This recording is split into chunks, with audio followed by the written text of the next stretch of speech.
मित्रों, बता दूं, यह कहानी काल्पनिक है और सिर्फ मनोरंजन के लिए बनाई गई है। माना जाता है कि अगर किसी की आकस्मिक मृत्यु हो जाए, जिसे हम अनटाइमली डेथ भी कहते हैं, तो उसकी आत्मा यानी सोल इस संसार से बाहर का रास्ता नहीं ले पाती, बल्कि अपनी मौत की जगह के एक हिस्से में फंस कर रह जाती है। धीरे धीरे उस जगह पर कुछ अजीब घटनाएं होने लगती हैं, जिस पर यकीन करना मुश्किल हो जाता है, और फिर उसे हॉन्टेड करार दे दिया जाता है। भारी बारिश के बीच अपने ओवरकोट और छाते को संभालते केविन डिसूजा अपने बिजनेस पार्टनर सैम अब्राहम के साथ समंदर के किनारे भागते हुए आ रहे थे। हवा इतनी तेज थी कि आगे की तरफ जाना भी मुश्किल हो रहा था। केविन, बाद में आना ही ठीक होगा।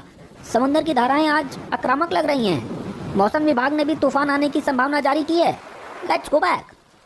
सैम अब्राहम ने अपने चेहरे को कोट की कॉलर से छिपाते हुए कहा। बस थोड़ी दूर और, फिर हम वहाँ पहुँच जाएंगे। हमें आज ही वो शिप देखनी होगी, वरना कल वो यहाँ नहीं होगी। केविन ने छाते की आड़ में पीछे की ओर देखते हुए कहा और फिर वापस मुड़ आगे की ओर बढ़ने लगे। कुछ पल बाद दोनों आखिर उस जगह पहुंच ही गए। एक छोटे से कमरे के बाहर बड़े से क्षेत्र में चारों ओर लोहे के टूटे फूटे सामान देखे जा सकते थे। कहीं टूटी जंग लगी कारें थी, तो कहीं दबे हुए बड़े बड़े ट्रक्स। वहां लगे एक बड़े से बोर्ड पर लिखा था जॉन स्क्रैप बिजनेस। केविन तुरंत अपना छाता बंद कर उस कमरे में दाखिल हो गए। सैम भी उनके पीछे पीछे अंदर आ गए। हेलो, मैं बस आप लोगों का इंतजार कर रहा था। बहुत बारिश हो रही है, हमें थोड़ी देर में यहाँ से निकल जाना चाहिए। समुद्र के पानी में आज उछाल ज्यादा है, हो सकता है कुछ ही देर में पानी इस तरफ आने लगे। जॉन ने अपनी कुर्सी से उठते हुए कहा। यार, पर हम इस कबाड़ का बिजनेस करने वाले के बाद क्यों आए हैं? सैम ने परेशानी में केविन की ओर देखते हुए कहा। ओहो, अरे थोड़ा सब्र तो कर। केविन ने मुस्कुराते हुए कहा।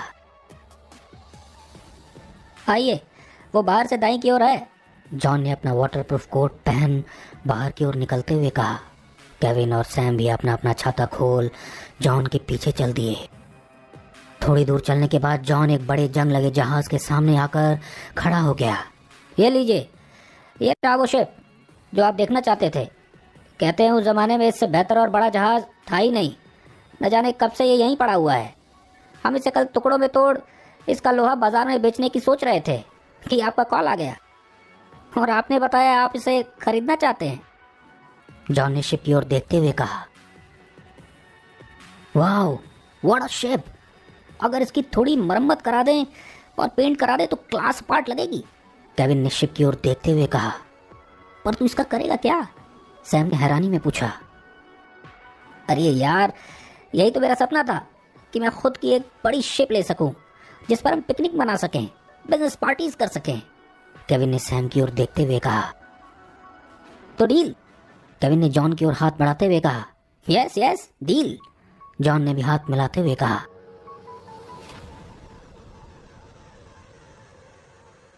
लगभग 1 महीने बाद आज केविन उस समंदर किनारे अपनी जहाज पर बैठा सैम से बातें कर रहा था। देखा, मैंने इसे क्या से क्या बना दिया। कोई बता सकता है? हमने इसे स्क्रैप में खरीदा था।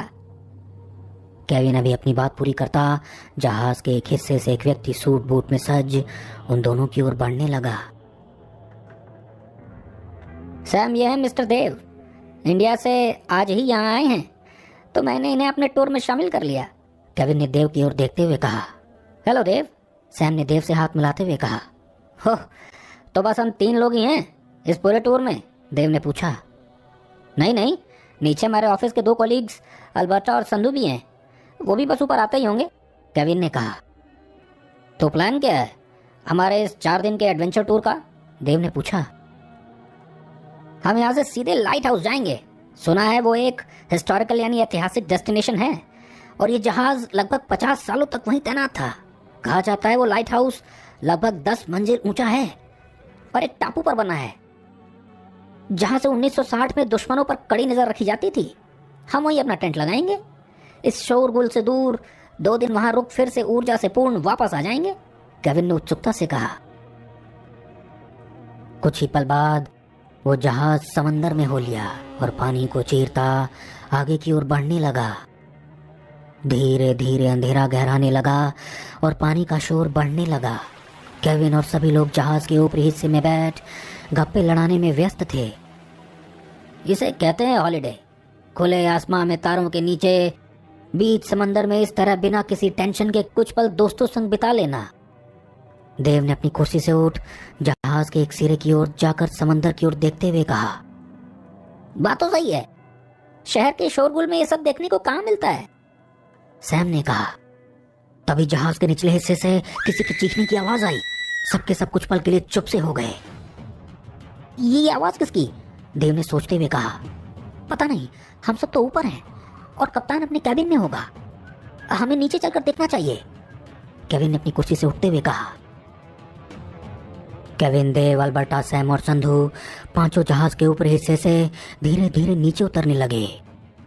जहाज काफी बड़ा था और लगभग 3 तलों का बना था। हर तल पर 4 कमरे बने थे और चारों कमरे अलग अलग कोनों में स्थित थे। जैसे ही चारों तीसरे तल पर उतरे, देव ने कहा, अरे मुझे तो पता ही नहीं था कि तीसरा फ्लोर भी है।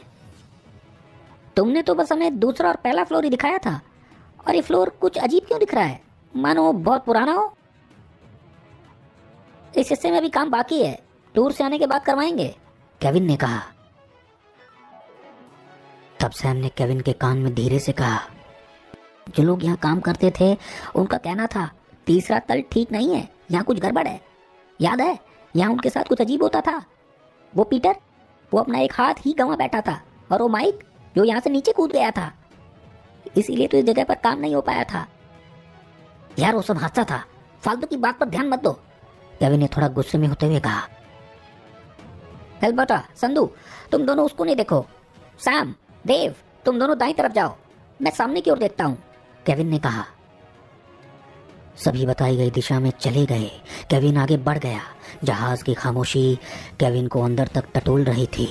वो धीरे धीरे आगे की ओर बढ़ रहा था कि अचानक उसे कहीं से म्यूजिक की आवाज आने लगी, मानो कोई संगीत बजा रहा हो। यहाँ भला कोई म्यूजिक कैसे बजा सकता है, यहाँ तो कोई था ही नहीं।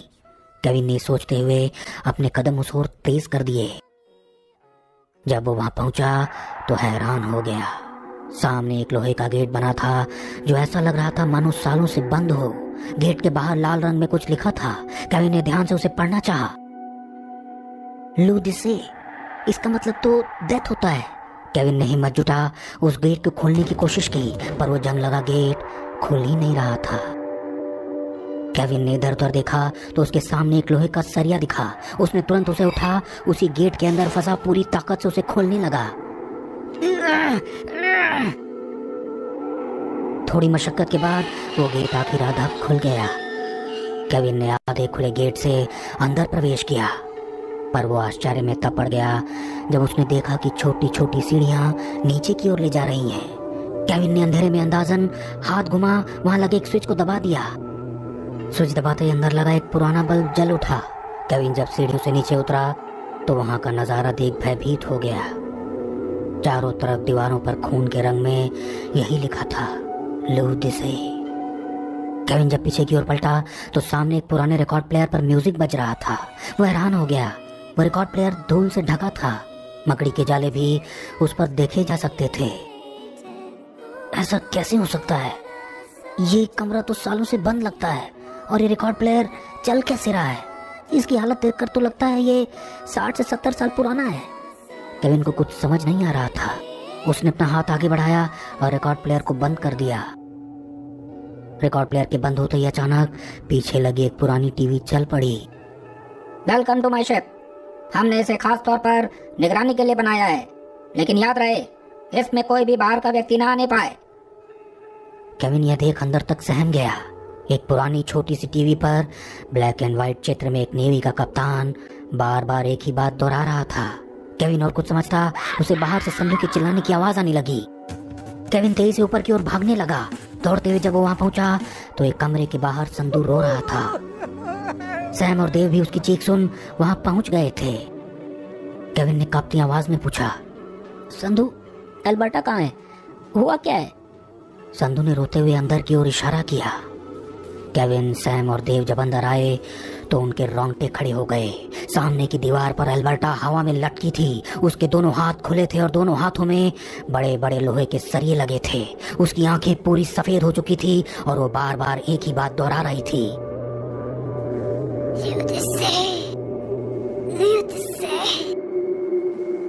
केविन, ये शिप हॉन्टेड है, यहाँ भूत का साया है, सैम ने डरते हुए कहा।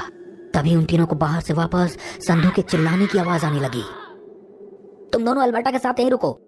केविन यह कह तेजी से बाहर की ओर चला गया। जब वो बाहर निकला तो संधू उस कमरे के बाहर था ही नहीं, बल्कि जहाज के ऊपरी हिस्से से चिल्ला रहा था।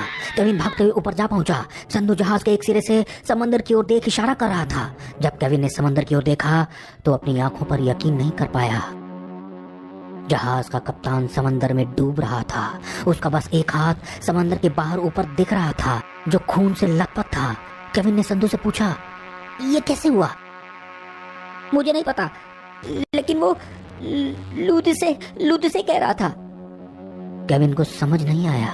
उसने सोचा अगर कप्तान समंदर में डूब रहा है तो जहाज कौन चला रहा है। वो भागता हुआ नीचे की ओर आ गया और कप्तान के कैबिन में चला गया। जब वो वहां पहुंचा तो उसके पैर जम से गए। जहाज अपने आप एक दिशा में तेजी से चल रहा था, मानो कोई उसे एक ओर ले जा रहा हो।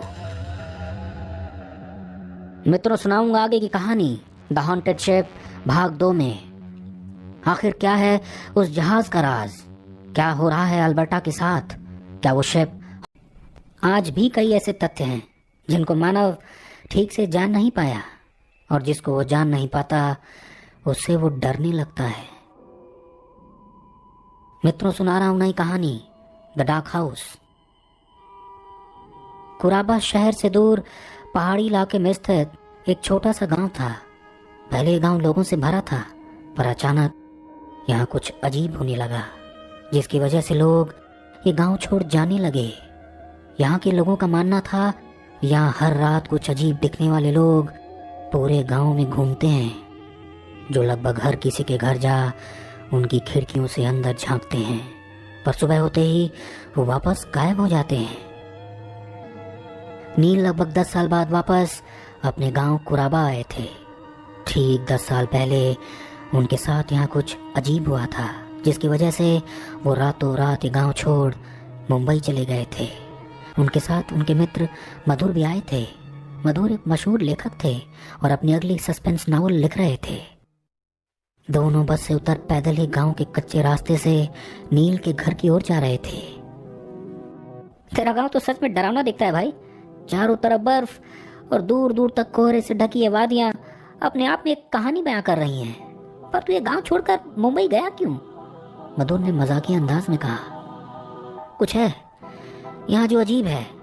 बाबूजी और अम्मा ने बहुत पहले ही मुझे ये जगह छोड़ देने के लिए कहा था, पर मैं ही नहीं माना। वैसे सब बातें छोड़, देख मैं तेरे कहने पर वापस आया हूँ। तू जैसे ही अपनी कहानी पूरी करेगा हम वापस निकल जाएंगे। नील ने सहमे स्वर में कहा। हाँ हाँ भाई हाँ, थैंक यू। मुझे कुछ ऐसी जगह चाहिए थी अपनी नेक्स्ट नॉवल कंप्लीट करने के लिए। अब ये दोनों कच्चे रास्ते को छोड़ गांव की ओर बढ़े थे कि मधुर अचानक रुक गया। यार ये गांव से दूर ये खंडहर, ये किसका घर है? मधुर ने दूर दिख रहे घर की ओर इशारा करते हुए कहा। नील ने बिना समय गंवाए मधुर का हाथ खींच उसको आगे बढ़ने के लिए कहा। उसकी तरफ बिल्कुल मत देखना, हमें तुरंत यहाँ से निकल जाना चाहिए। इतना कह नील मधुर को ले अपने घर की ओर निकल गया। मधुर को कुछ समझ नहीं आया। नील जब घर पहुंचा तो सीलू उन दोनों का इंतजार कर रहा था। इनसे मिलो, यह मेरे बचपन के फ्रेंड सीलू। नील ने सीलू को गले से लगाते हुए कहा। यही मेरे घर और खेतों की देखरेख करते हैं। हेलो सीलू। मधुर ने सीलू से हाथ मिलाते हुए कहा। मैंने सारा इंतजाम कर दिया है। और नील, आज भी रात को कोई गांव में लाइट या लैंप नहीं जलाता, भूल कर भी रोशनी मत करना। इतना कह सीलू वहां से चला गया। मधुर को कुछ समझ नहीं आया। यार कैसा सीक्रेट वाला गांव है? पहले तू उस घर के सामने से बिना कुछ बोले खींच लाया, और फिर तेरा दोस्त बोल रहा है कि रात को रोशनी मत करना। आखिर चक्कर क्या है? अरे भाई, पहले कुछ खा लें, आराम कर लें, मैं तुझे सब कुछ बताऊंगा। देर रात जब दोनों ने अपना बिस्तर पकड़ लिया तो मधुर ने पूछा, भाई क्या है उस घर का रहस्य? कहते हैं वो घर शापित है, उसकी वजह से पूरे गांव में दहशत है। लोगों का तो ये भी कहना है देर रात उस घर से कुछ अजीब से लोग बाहर निकलते हैं और पूरे गांव में घूमते हैं। जिन्होंने भी उनको देखा है वो कहते हैं वो दैत्य की तरह दिखते हैं। मतलब? मधुर ने पूछा।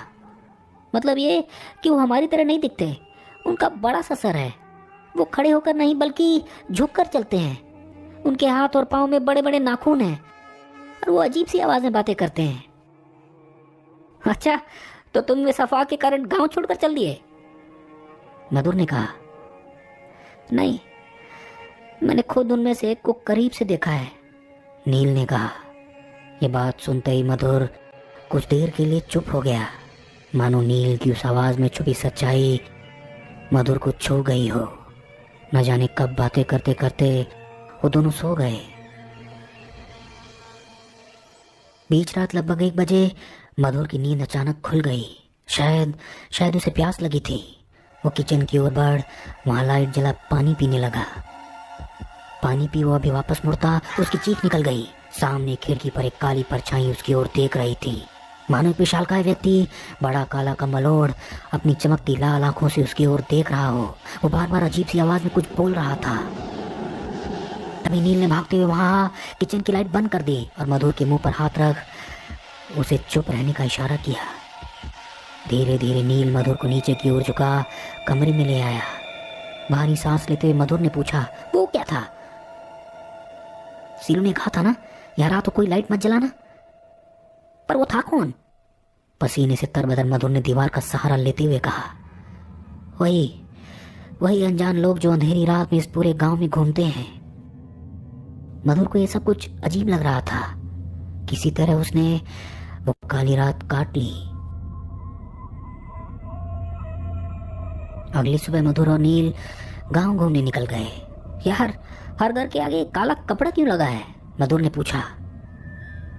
उन्हीं काली आत्माओं के लिए, ताकि वो उनके घर से दूर रहें। इस काले कपड़े में वो कपूर जलाकर रखते हैं, जिसकी वजह से वो देर तक इनके घर के आगे नहीं रुकते, नील ने कहा। तभी मधुर गांव के कुछ लोगों को देख भौचक्का रह गया। उसके सामने कुछ लोग अपना सर नोचते हुए जा रहे थे, तो कुछ लोग अपनी उंगलियां अपने दांतों के नीचे दबाकर। उसको बस कुछ ही लोग सामान्य दिख रहे थे। ये क्या, लोग अजीब सी हरकतें क्यों कर रहे हैं? मधुर ने हैरानी में पूछा। इस गांव में आधे से ज्यादा लोग अपना मानसिक संतुलन खो चुके हैं। उन्हें सच और झूठ समझ नहीं आता। ये सब उस डार्क हाउस की वजह से है। उसे हर रोज अजीब सी आवाजें आती हैं जो लोगों के कानों में साफ सुनाई देती हैं। शायद वो हर व्यक्ति पर अपना एक अलग प्रभाव छोड़ जाती हैं, नील ने कहा। क्या हम उस डार्क हाउस चल सकते हैं? मधुर ने कहा। नहीं, वहां गांव के लोग नहीं जाते, नील ने कहा। पर ये मेरी कहानी के लिए बहुत इंटरेस्टिंग होगा, हम उसे दूर से ही देख लेंगे। मधुर ने जब बहुत जोर दिया तो नील मान गया। थोड़ी देर बाद वो दोनों वहां पहुंच गए। देखने वाली बात यह थी कि दिन में भी उस घर के चारों ओर अंधेरा सा था। घर के ठीक पीछे एक झील थी जिसके ऊपर धुएं जैसा सफेद कोहरा छाया हुआ था। ना तो वहां किसी पक्षी की आवाज थी और न ही किसी जानवर की। घने सन्नाटे को तोड़ते हुए मधुर ने कहा, यह घर यहाँ कब से है? पता नहीं, गांव के लोगों का कहना है जब से ये गांव है शायद वो इसे तब से ही देख रहे हैं। अभी उनकी बात चली रही थी कि बर्फबारी शुरू हो गई। छोटी छोटी बर्फ जैसे जैसे मधुर और नील के ऊपर आ रही थी वैसे वैसे चारों ओर अंधेरा गहराता जा रहा था। कोहरा बढ़ने लगा और कुछ ही पल में उन्हें पास की चीजें भी दिखनी बंद हो गई। मधुर और नील एक दूसरे का हाथ पकड़े किसी तरह वापस आने लगे। अभी वो कुछ कदम चले ही थे कि उनके कानों में किसी के फुसफुसाने की आवाज आई, मानो उनको कोई उस घर की ओर बुला रहा हो। मधुर तो मानो उस आवाज की ओर खींचने लगा, पर नील अपना होश संभाल खुद को और मधुर को गांव की ओर ले आया। दोनों को कुछ समझ नहीं आ रहा था कि आखिर उनके साथ हुआ क्या। दोनों जब घर वापस पहुंचे तो नील ने तुरंत लकड़ियां जला ली, मानो अभी भी उनके अंदर कोई बैठा उनसे बातें कर रहा था। कुछ देर थोड़ी गर्माहट पाने के बाद जब मधुर ने पूछा, आखिर इसका राज क्या है, तब नील ने कहा, कोई नहीं जानता, हम सब इसे बचपन से ही देख रहे हैं। वो घर तो हमें हमेशा से वीरान दिखा। तभी बाहर लोगों की चिल्लाने की आवाज आई। जब दोनों बाहर निकले तो पता लगा डार्क हाउस एक तेज रोशनी से जल उठा है। दोनों तुरंत वहां पहुंच गए। वो हाउस जो डार्क था, जिसमें आज तक किसी ने कोई रोशनी नहीं देखी, आज उसके अंदर से एक तेज रोशनी निकल रही थी, मानो किसी ने उसके अंदर लगभग 1000 ट्यूबलाइट्स जला दी हों। उस रात में उस घर से निकलती रोशनी पूरे गांव को रोशन कर रही थी। पूरा गांव आश्चर्य में उस घर के आगे खड़ा बस निहार रहा था। किसी को यकीन नहीं हो रहा था कि आखिर इतनी तेज रोशनी उस घर से आ कैसे रही थी। बच्चे भी उस रोशनी को देख वहाँ खेलने लगे। उस घर के बाहर मानो पिकनिक सा माहौल बन गया। सब एक दूसरे के साथ वहाँ ठंड का मजा लेने लगे। पर मधुर तो वहाँ था ही नहीं। नील पलटा तो देखा मधुर उस घर की ओर बढ़ रहा था। नील ने मधुर को आवाज लगाई, पर मधुर वो तो मानो सुन ही नहीं पा रहा था। और अभी नील उसको रोक पाता, मधुर उस घर के अंदर जा चुका था।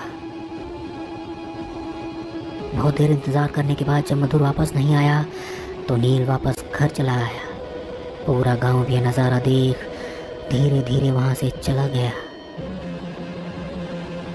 अगली सुबह जब नील डार्क हाउस पहुंचा तो पूरे गांव को वहां देख हैरानी में आगे की ओर बढ़ गया।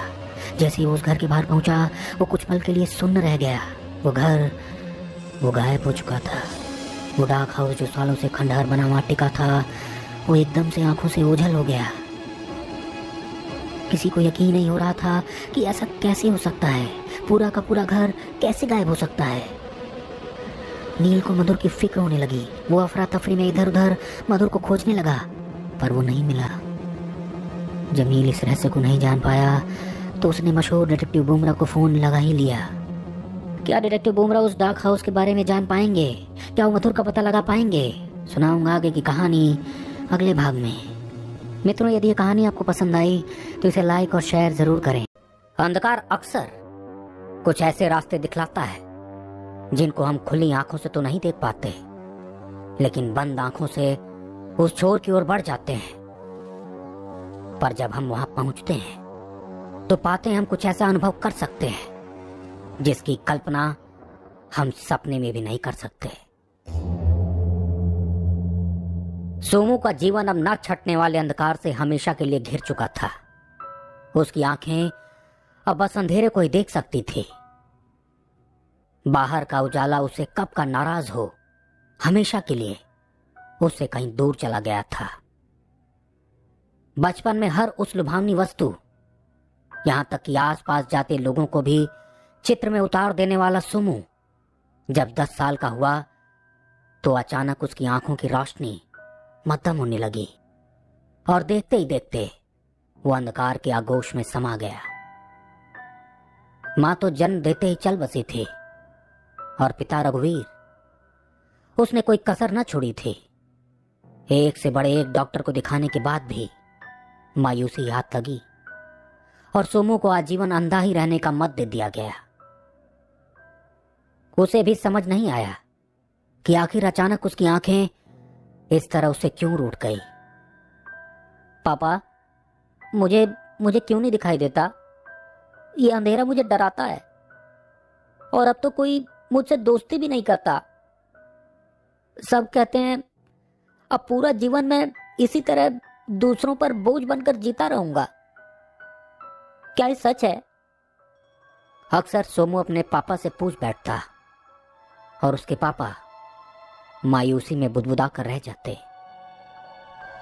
पर कहते हैं यदि एक इंद्रिय दगा दे जाए तो बाकी इंद्रियां सशक्त हो जाती हैं। सोमू की चित्रकारी की कला बढ़ने लगी।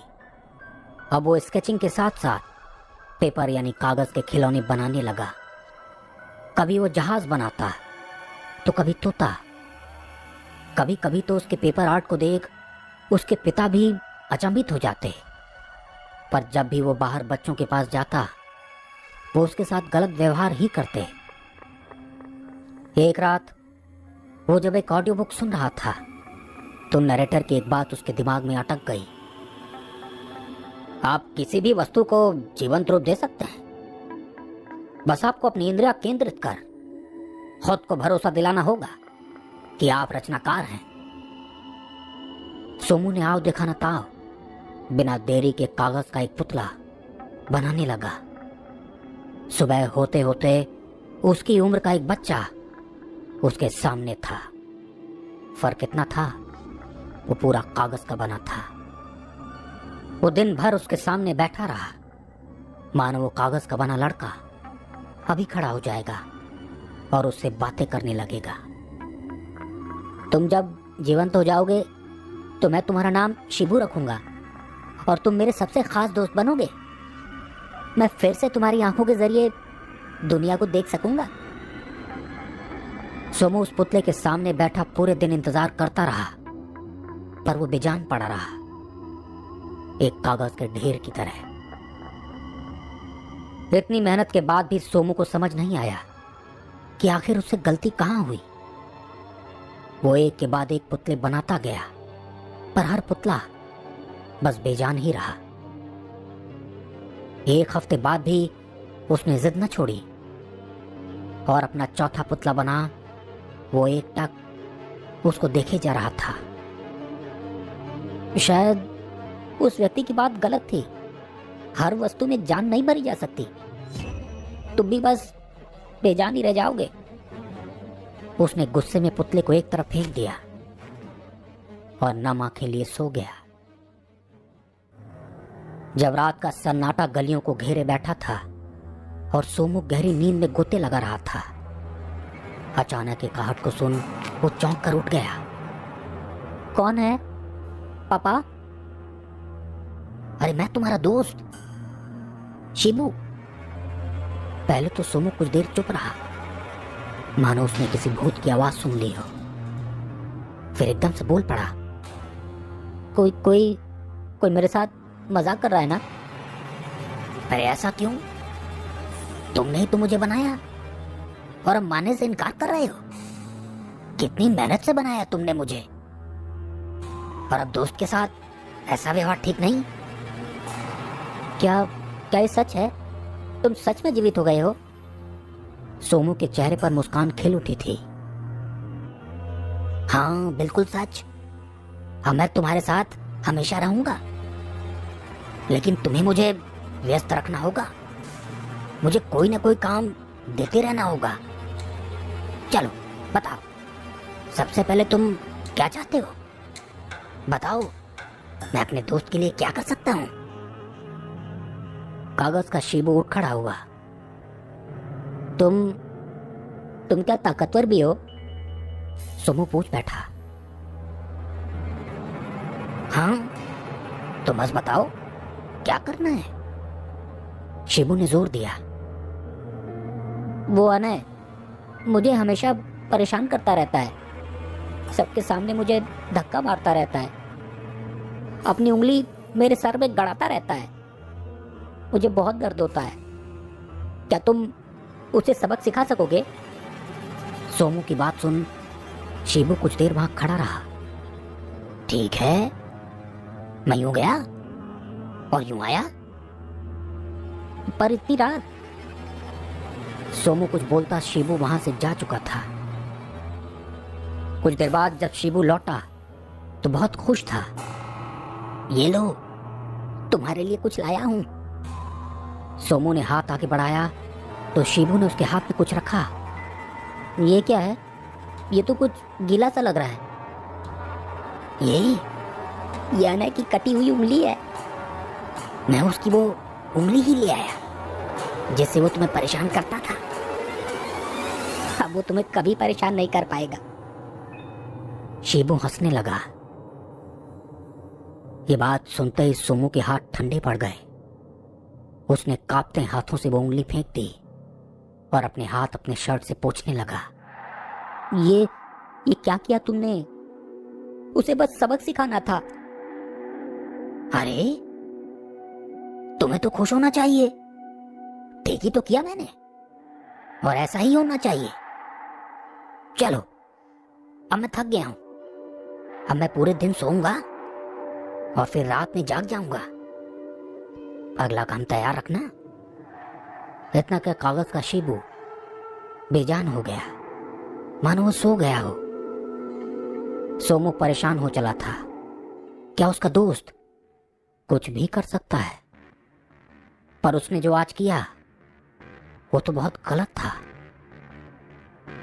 पूरे दिन वो इसी उधेड़ बुन में पड़ा रहा कि अगला काम वो उसे क्या दे, पर वो खुश भी था कि उसे एक दोस्त मिल चुका है जिसे उसने बनाया है। उजाला फिर से अंधेरे से मिलने लगा। आज सोमू जल्दी खाना खा पुतले के सामने बैठ गया और उसे बस घूरे जा रहा था कि वो कब उठेगा। इंतजार करते करते न जाने कब उसकी आंख लग गई, पर बीच रात फिर से शिबू की आवाज सुन वो उठ गया। तुम जाग गए शिबू? हाँ, चलो जल्दी से बताओ मुझे क्या काम करना है। क्या तुम मेरी आंखें लौटा सकते हो? मुझे देखना है। सोमू जानता था ये काम शिबू के लिए मुश्किल है और वो किसी को नुकसान भी नहीं पहुंचा पाएगा, पर शिबू जब हाँ क्या वहां से चला गया और लौट कर आया तो सोमू डर में कांप रहा था। उसके शब्द अंदर कहीं घुट कर रह गए थे। शिबू किसी की आंखें ले आया था, वो भी राह चलते किसी लड़के के। सोमू समझ चुका था वो कोई दोस्त नहीं बल्कि किसी दैत्य को इस दुनिया में ले आया था जिसको संभालना उसके बस की बात नहीं। जब शिबू सो गया तो सोमू उपाय खोजने में लग गया कि कैसे उस पुतले से निजात पाई जाए। उधर पूरे शहर में इन वारदातों को देखते हुए पुलिस ने पोस्टर जारी कर दिए थे। पोस्टर में एक कटा फटा चेहरा देखा जा सकता था जो बेहद डरावना था। घर आते वक्त सोमू के पिता रघुवीर ने भी करीब से उस पोस्टर को देखा, पर जब देर रात उन्होंने सोमू के बात करने की आवाज सुन कमरे में झांका तो पाया सोमू के सामने ठीक वैसे चेहरे वाला ही लड़का बैठा है और उससे बातें कर रहा है। रघुवीर अपनी आंखों पर यकीन नहीं कर पा रहा था। वो बुत बना फटी आंखों से उन दोनों को निहारता रहा। अगली सुबह किसी बहाने से रघुवीर ने सोमू से बात छेड़ी। बेटा, कल रात तुम्हारे साथ कौन था? जानते हो वो कितना खतरनाक है? सोमू ये सुनते ही फूट फूट कर रोने लगा। पापा, मुझसे गलती हो गई, मुझे बचा लो पापा। अगर मैं उसे कोई काम नहीं दूंगा तो वो मुझे भी मार देगा। रघुवीर ने सोमू को संभाला और पूरी बात बताने को कहा। सोमू ने सारी बात बता दी। रघुवीर को पहले तो यकीन ही नहीं हुआ, पर जब वापस उसने उस पुतले को सोमू के कमरे में देखा तो उसे यकीन हो गया। रघुवीर ने बिना देरी के डॉक्टर शेखावत को फोन लगाया। डॉक्टर शेखावत जाने माने साइकोलॉजिस्ट थे और सोल्स यानी आत्माओं पर अपनी रिसर्च के लिए जाने जाते थे। देखिए, रघुवीर जी मानव शक्ति रखता है कि ऊर्जा का संचालन कर सके, और कुछ काम ऐसे भी हुए हैं जिन पर यकीन करना मुश्किल है, पर मानव उनको अंजाम दे सकता है। मगर इस कागज के पुतले में कोई आत्मा है तो वो सोमू के साथ खेल रही है और हमें उसी के खेल में उसे पकड़ना होगा। मतलब मैं समझा नहीं। रघुवीर हैरान था। आप घर से दूर किसी पानी वाले इलाके के पास 8 फीट गहरा गड्ढा खुदवाएं और सोमू को कहें कि अगला काम वो पुतले को वहां लेटने का दे, और जब पुतला वहां सो जाए तो उस गड्ढे को भर दीजिएगा और ऊपर लोहे से बने स्ट्रिप से ढक दीजिएगा।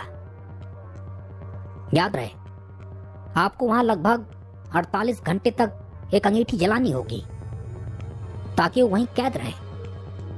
अगर 48 घंटे तक वो वापस नहीं आया तो समझिए काम बन गया। लोहा और अग्नि साथ में एक ऐसा प्रभाव बनाते हैं कि बुरी सोल्स अपनी शक्तियां खो देती हैं, और अगर ऐसा नहीं हुआ तो? रघुवीर डरा हुआ था।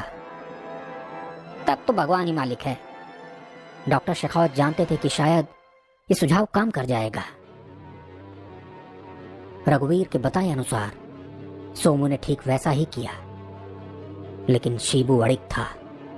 उसका कहना था कि सोमू भी उसके साथ उसी गड्ढे में सोए। तुम भी चलो मेरे साथ, दोनों दोस्त साथ में उस गड्ढे में सोएंगे। आखिर दोस्तों का साथ हमेशा का होता है। कागज का शिबू अजीब ढंग से बातें कर रहा था। तुम वहां चलकर सो जाओ, मैं कल शाम तक आऊंगा। सोमू ने किसी तरह शिबू को मनाया। जब शिबू उस गड्ढे में सो गया तो रघुवीर ने ठीक वैसा ही किया जैसा डॉक्टर ने कहा था। सोमू भी अगले 48 घंटे डर में जीता रहा कि क्या वो पुतला लौट कर आएगा, और अगर वो लौट आया तो सोमू उससे क्या कहेगा। वो सोमू को छोड़ेगा नहीं। पर अगले 48 घंटे बिना दिक्कत के बीत गए। रघुवीर और सोमू ने चैन की सांस ली। उस दिन के बाद सोमू ने कभी दोबारा कागज का कुछ भी नहीं बनाया। लेकिन हाँ, इस घटना के लगभग 1 साल बाद सोमू का एक नए तरीके से उपचार किया गया। डॉक्टर्स का कहना था कि मेडिकल के क्षेत्र में एक नई उपलब्धि हुई है और शायद सोमू वापस देख सकेगा। सोमू फिर से देखने लगा। उसके जीवन से अंधेरा फिर से दूर हो गया। पर आज भी लगभग रात 3 बजे उसे अक्सर एक आवाज सुनाई देती है। मुझे काम दो सोमू, मैं कब तक इसी तरह सोता रहूंगा? बताओ, तुम क्या चाहते हो? इसी के साथ मैं इस कहानी और अपनी वाणी दोनों को विराम देता हूं। मित्रों, यदि यह कहानी आपको पसंद आई तो इसे लाइक और शेयर जरूर करें। और हाँ, हमारी कहानियां सुनते रहने के लिए हमारा चैनल सब्सक्राइब करना और बेल आइकन दबाना ना भूलें। डर एक अजीब सा एहसास है। हम सब उस डर की कहानी को जानते तो हैं पर मानते नहीं। राम बाबू जो एक बड़ी मल्टीनेशनल कंपनी के सेल्स हेड थे, हर बार की तरह फिर से सेल्स टूर पर निकले थे। भारी बारिश में केरल के एक छोटे से गांव अरिया में आते आते राम की बस लेट हो चुकी थी। बाबूजी, हमारा आखिरी बस स्टॉप है, आपको यहीं उतरना होगा, कंडक्टर ने कहा। अरे पर मुझे तो आगे जाना है, राम बाबू ने कहा। इतनी रात गए, इतनी बारिश में आपको आगे कुछ नहीं मिलेगा। इस गांव में एक छोटा सा आश्रम है, आप वहां रात गुजार लीजिए।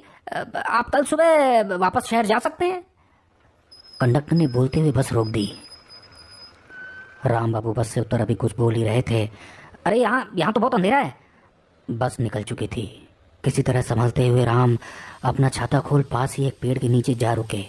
दूर दूर तक सिर्फ अंधेरा ही दिख रहा था। कुछ दूर चलने के बाद जब उन्हें एक रोशनी दिखी तो वो तेजी से उस ओर बढ़ गए। वहां उन्हें एक छोटा सा टी स्टॉल दिखा। हेलो हेलो, यहाँ कोई है क्या? हेलो। बहुत बोलने के बाद जब कोई नहीं आया तो वो पलट अभी वहां रखे बेंच पर बैठने को हुए थे कि अचानक एक औरत अंदर से बाहर आई। जी बताएं, उस औरत ने पूछा। राम बाबू पलटे तो देखा उनके सामने लगभग 6 फुट लंबी एक औरत खड़ी थी। बड़ी लाल आंखें, माथे पर एक लाल गोल बिंदी और चेहरे पर एक अजीब सी मुस्कान। सफ़ेद और मैरून से रंग की साड़ी में लिपटी वो औरत अभी कुछ बोल पाती। असल में मुझे गांव के एक आश्रम तक जाना है, आपको पता है वो किस तरफ है? राम बाबू ने कहा। वो तो लगभग 8 किलोमीटर आगे है यहाँ से, और इतनी बारिश में आपको बहुत समय लग जाएगा। ओह, राम बाबू मायूस होते हुए बोले। पर आप हमारे कॉटेज में रुक सकते हैं, पास में ही है। यहाँ कई यात्री आते हैं, हम उन्हें रुकवाते हैं। थैंक यू, पर मुझे लगता है आश्रम ठीक होगा। इतनी रात गए, गांव तक का रास्ता ठीक नहीं है, बीच में घना जंगल भी है, उस औरत ने कहा। कुछ सोचते हुए राम बाबू ने कहा, ठीक है, आइए आपको कॉटेज तक ले चलती हूँ। कॉटेज का रास्ता गांव के बिल्कुल उल्टी तरफ था। उस ओर जाते ही मानो सब कुछ बदलता दिख रहा था। राम बाबू ने तुरंत अपना टॉर्च जला लिया। चारों ओर छोटे छोटे तालाब थे जिनके पानी का रंग लाल था। तालाब के चारों तरफ डरावने सफ़ेद पेड़ थे जो मानो तालाब से निकल रहे हों, और वो औरत चल नहीं रही थी बल्कि ज़मीन पर अपने पाँव घसीट रही थी। ये रहा कॉटेज, उस औरत ने कहा। कॉटेज को देख राम बाबू मानो कुछ पल के लिए सुन्न रह गए। बाहर से तो कॉटेज ऐसा लग रहा था मानो सालों से खाली पड़ा हो। चारों तरफ सिर्फ सन्नाटा था और ठीक कॉटेज के ऊपर पूरा बड़ा गोल चांद देखा जा सकता था। वो औरत कॉटेज के बाहर कुछ फुसफुसा भी रही थी। अंदर आपको सारा सामान मिल जाएगा। इतना कह वो औरत मानो राम बाबू की आंखों से ओझल हो गई। राम बाबू ने जैसे कॉटेज का दरवाजा खोला, उनके आश्चर्य का तो ठिकाना ही ना रहा। अंदर से तो एक कॉटेज मानो एक पुराने महल की तरह लग रहा था। अंदर एक बहुत ही बड़ा कमरा था जिसमें कई सारे डिजाइनर फर्नीचर्स, एंटीक लाइट्स, बड़े पर्दे देखे जा सकते थे। दीवारों पर की गई नक्काशी कुछ पुरानी लगती थी, मानो 100 से 150 साल पुरानी। सब कुछ सपने जैसा लग रहा था। थोड़ा सांस भरने के बाद राम बाबू ने जब डिनर कर अपनी सेल्स रिपोर्ट भरनी चाही तो सामने रखी कुर्सी और टेबल की ओर देखा।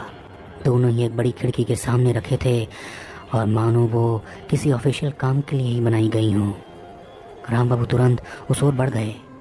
अभी उस कुर्सी पर बैठने के लिए तैयार हुए थे कि बाहर खिड़की पर अचानक किसी की हथेलियां दिखी जो बोल रहा था, इस पर मत बैठो। पर राम बाबू तब तक उस कुर्सी पर बैठ चुके थे। बैठते ही मानो एकदम से अंधेरा छा गया और चारों दिशाएं गोल गोल घूमने लगी। जब सब ठहर गया तो राम बाबू ने होश संभालते हुए इधर उधर देखा। वो अभी भी उसी कुर्सी पर बैठे थे। तभी बाहर से किसी के दरवाज़ा खोलने की आवाज़ आई। अभी वो कुछ संभाल पाते वो उलटते पुलटते दरवाजे की ओर चल दिए। दरवाज़ा खुला तो देखा 4 अंग्रेज अफसर बाहर खड़े थे। उनकी वर्दी तो अलग दिख रही थी, मानो वो भारत की आज़ादी से पहले के हों। उन्होंने तुरंत कहा, समय हो चुका है। किसका? राम बाबू ने पूछा। तुम्हारी फांसी का। मतलब? राम ने कहा। जब अचानक से उनकी नज़र अपने कपड़ों पर पड़ी तो देखा वो जेल के कपड़ों में है। राम को कुछ समझ ही नहीं आ रहा था कि वो तो अभी कहीं और थे। अफसरों ने राम बाबू को खींचते हुए बाहर निकाल लिया। उनके दोनों हाथों में हथकड़ी लगा दी और बरामदे की ओर ले गए जहां उन्हें ठंडे पानी से नहलाने लगे। तभी वहां राम बाबू की नज़र उस औरत पर पड़ी जो वहां झाड़ू लगा रही थी और ठीक राम बाबू की आंखों में देख रही थी। ये तो वही औरत है। ऐसा कहते हुए राम बाबू ने तुरंत उसकी ओर दौड़ लगा दी और उसका हाथ पकड़े भी कुछ पूछ पाते अफसरों ने उनके ऊपर लाठियों की बरसात कर दी और चोट लगने के कारण राम बाबू बेहोश हो गए। जब राम बाबू की आंख खुली तो उन्होंने अपने आप को एक खेत में पाया। बड़ी गहरी सांसें लेते हुए वो चारों ओर देखने लगे। अब ना तो वो कॉटेज दिख रहा था ना वो अफसर। किसी तरह उठे तो देखा उनका बायां हाथ आधा काला हो चला था। ऐसा लग रहा था मानो हजारों सुइयां उनके हाथ में एक साथ चुभो दी गई हों। किसी तरह गिरते पड़ते जब वो बाहर मेन रोड पर आए तो वहां आते जाते लोगों से पूछने लगे, यहाँ एक चाय की दुकान थी, मैंने कल रात यहाँ देखी थी और वो औरत भी थी। ये सुनते ही वहां एक व्यक्ति फादर फर्नांडिस चिल्लाते राम बाबू से दूर भागने लगा। ऐसा लगा मानो वो राम बाबू से ही डर गया हो। ये सब राम बाबू को अजीब लग रहा था। आखिर उनके साथ ये सब क्या हो रहा था? उन्हें लगा वो व्यक्ति उन्हें फादर फर्नांडिस के पास जाने के लिए कह रहा था। आखिर राम बाबू गांव के चर्च पहुंच ही गए। अंदर आते ही वो चिल्लाने लगे, Father Fernandes please help me, Father Fernandes please help me. आवाज सुनते ही फादर फर्नांडिस तुरंत बाहर आए। फादर मेरे साथ कुछ गलत हो रहा है। पहले वो टी स्टॉल और वो औरत और फिर वो अफसर, मुझे कुछ समझ नहीं आ रहा। फादर ने कहा, माय सन, ना तो वहाँ कोई टी स्टॉल है और ना ही वो औरत जिंदा है। पर तुम्हारे साथ जो हो रहा है वो पहले भी लोगों के साथ हो चुका है। हैरानी की बात तो यह है कि तुम जिंदा हो, जबकि वहाँ से कोई भी आज तक जिंदा वापस नहीं आया, सिवाय एक के। मैं तुम्हारी मदद तो कर सकता हूँ, पर तुम्हें सारी बात मुझे साफ साफ बतानी होगी। आखिर तुम्हारे साथ क्या क्या हुआ? राम बाबू ने एक सांस में सारी घटनाएं बता दी। ओह, तो तुम उस औरत को छू पाए? जी हाँ, राम बाबू ने कहा, इसीलिए तुम वापस आ पाए। और अगर तुम बचना चाहते हो तो तुमको वापस जाना पड़ेगा और किसी तरह अपनी फांसी रोकनी होगी। पर जिस हाथ से मैंने उसको छुआ था वो पूरा हाथ काला पड़ गया है। राम ने हाथ आगे बढ़ाते हुए कहा, माय सन, धीरे धीरे तुम्हारा पूरा शरीर काला पड़ जाएगा क्योंकि वो तुमको उधर टॉर्चर कर रहे हैं और तुम मर जाओगे। इसलिए तुम्हें वो करना पड़ेगा जो तुम्हें बता रहा हूँ। पर फादर, मेरे साथ ये सब क्या हो रहा है और वो औरत कौन है? वो एक आत्मा है जो हर पूर्णिमा की रात इस दुनिया से लोगों को उस दुनिया ले जाती है और उनको मारकर उनकी आत्मा अपने कब्जे में कर लेती है। इसीलिए हर मरे हुए व्यक्ति की लाश उस पास के खेत में मिलती है। उस औरत का नाम है मारिया सिल्वेस्टर और वो लगभग 100 साल पहले इस कॉटेज में रहती थी। क्या राम बाबू अपनी जान बचा पाएंगे? सुनाऊंगा आगे की कहानी सिल्वेस्टर कॉटेज भाग 2 में। यदि आप कमज़ोर दिल के हैं तो ये कहानी अकेले न सुने। कहा जाता है कुछ जगहें ऐसी होती हैं जहां आप दुनिया से बहुत परे चले जाते हैं और जहां दुनिया का कोई नियम लागू नहीं होता। अमित शेखावत जो एक मशहूर साइंटिस्ट थे, वो जैसलमेर अपनी छुट्टियां बिताने आए थे। अमेरिका में लगभग 10 सालों से रह रहे शेखावत आज अपने दोस्तों के साथ फिर से अपने पुराने दिन जी लेना चाहते थे। उनके मित्र सुदीप सिंह और पुनीत भगत भी इंग्लैंड से आए थे। तीनों ही गांव की एक सबसे पुरानी हवेली रायगढ़ में रुके थे, जो लगभग 100 साल पुरानी थी। देर रात बातों बातों में जब सुदीप ने पुनीत से पूछा, सुना है इस गांव में एक ऐसा हिस्सा है जहाँ कोई नहीं जाता, और कहा जाता है जो गया वो वापस आया तो वो वैसा नहीं था जैसा वो पहले था। मतलब? पुनीत ने पूछा। मतलब ये कि सुना है वो या तो सब कुछ भूल चुका होता है या फिर पागलों जैसी हरकतें करने लगता है। अमित ने तुरंत कहा, हाँ, यह अफवाह बस तुम जैसे लोगों के लिए बनी है। आज साइंस तरक्की कर रहा है और तुम दोनों वही अंधविश्वासों में जी रहे हो। चलें क्या देख कर आएं, बहुत मज़ा आएगा, सुदीप ने कहा। अरे भैया, मेरी भी कोई राय लेगा? पुनीत ने कहा। अरे यार चलना, बहुत मज़ा आएगा, ज़रा हम भी तो देखें ऐसा क्या है वहाँ जो इतना बड़ा हुआ बना रखा है, अमित ने जोर देते हुए कहा। इतना कह तीनों अपना टॉर्च लिए बाहर निकलने लगे। तभी गेट के दरबान सुरलभ ने उनसे पूछा, सर आप लोग इतनी रात कहाँ जा रहे हैं? ये एरिया रात को सेफ नहीं है। अरे भाई, बस उस जंगल तक जा रहे हैं, बस थोड़ी देर में आ जाएंगे, अमित ने कहा। दरबान ने तुरंत कहा, सर वहाँ कोई नहीं जाता, आप वहाँ मत जाइए। तभी अमित ने हंसते हुए कहा, अरे भाई, मैं एक साइंटिस्ट हूँ और तुम लोगों के इस अंधविश्वास को आज मैं हटा कर ही मानूंगा। कई बार मना करने के बाद भी जब वो नहीं माने तो दरबान ने कहा, सर जब आप जा ही रहे हैं तो मेरी एक बात याद रखिएगा, आप बस अपने पाँव की तरफ मत देखिएगा, चाहे जो कुछ भी हो जाए। हाँ ठीक है, अमित ने हंसते हुए कहा। लगभग 20 मिनट के बाद वो तीनों उस जंगल के बाहर पहुंच गए। अमित ने तुरंत गाड़ी एक तरफ लगा ली। अभी गाड़ी की हेडलाइट को बंद करते तभी उन्हें वहाँ एक बोर्ड पर लिखे शब्दों ने कुछ पल के लिए स्तब्ध कर दिया, यहाँ कोई नहीं आता, लौट जाओ। भाई मेरी मानो तो वापस चलते हैं, पुनीत ने कहा। मुझे कुछ ठीक नहीं लग रहा। अरे यार, एक काम करते हैं पुनीत, तुम यहीं गाड़ी में रुको, मैं और सुदीप बस यूं गए और यूं आए, देख तो लें आखिर यहाँ कोई क्यों नहीं आता। इतना कह अमित और सुदीप दोनों जंगल की ओर चल दिए। जंगल देखने में डरावना तो था। चारों तरफ अजीब से पेड़ थे जिसके तने मुड़ी हुई रस्सियों की तरह दिख रहे थे और उनमें एक अजीब सी महक भी आ रही थी। ऐसे पेड़ ना तो अमित ने कभी देखे थे और न ही सुदीप ने। ये जंगल इतना घना था कि बस इतनी ही जगह बाकी थी कि वो दोनों उस रास्ते पर चल सकें। अभी वो 1 किलोमीटर अंदर ही आए होंगे कि सुदीप ने धीरे से अमित का हाथ पकड़ते हुए कहा, क्या तुम्हें मेरी दाईं तरफ कोई दिख रहा है? अमित ने जैसे अपना टॉर्च उसोर किया, दोनों की मानो चीख से निकल गई। उनके सामने पत्तों के बीच से सुर्ख लाल आंखें उनकी ओर निहार रही थी। दोनों ने अपनी आंखों को जल्दी से मला, कहीं ये हमारा वहम तो नहीं। पर जब उन्होंने दोबारा ध्यान से उस ओर देखा तो उन्हें एक आदमी पेड़ से उल्टा लटका दिखा, जिसके दोनों हाथ उसी के शरीर से लिपटे हुए थे और उसके चेहरे पर एक अजीब सी उदासी थी। दोनों समझ गए कुछ तो गड़बड़ है। अभी दोनों पलट वापस आने को तैयार हुए थे कि पीछे का रास्ता उन्हें दिख ही नहीं रहा था। वो रास्ता मानो एकदम से गायब हो गया हो। कुछ अजीब सा शोर भी उन्हें घेरने लगा।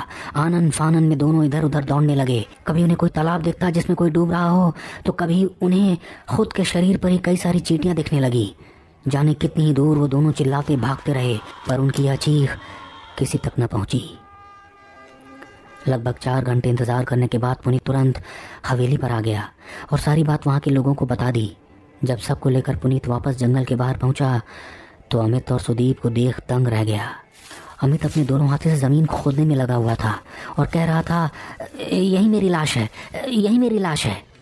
वहीं सुदीप बार बार चिल्ला रहा था, मैं चल नहीं पा रहा, मेरे पैर कट चुके हैं, मेरी मदद करो। वहाँ खड़े सभी लोग ये नज़ारा देख अंदर तक दहल गए।